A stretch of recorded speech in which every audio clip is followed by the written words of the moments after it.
Di tengah memanasnya protes terhadap Qatar dan Arab Saudi, PSSI menerima penghargaan kategori Gold dari FIFA dalam ajang FIFA Forward Awards for Asian Member Association.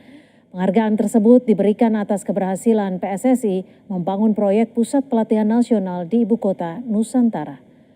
Penghargaan itu diserahkan langsung oleh Presiden FIFA Gianni Infantino sebagai bentuk apresiasi terhadap inisiatif pembangunan infrastruktur sepak bola nasional yang dilakukan PSSI. Erick menambahkan pencapaian ini menjadi motivasi untuk terus memajukan sepak bola tanah air.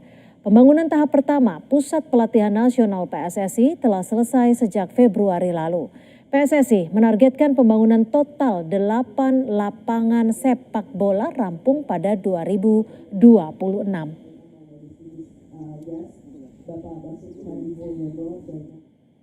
Penghargaan FIFA ini pertama kali dalam sejarah sepak bola kita yang diberikan karena keberhasilan dalam menjalankan proyek PSSI National Training Center. Tulis Erick Thohir di akun Instagramnya.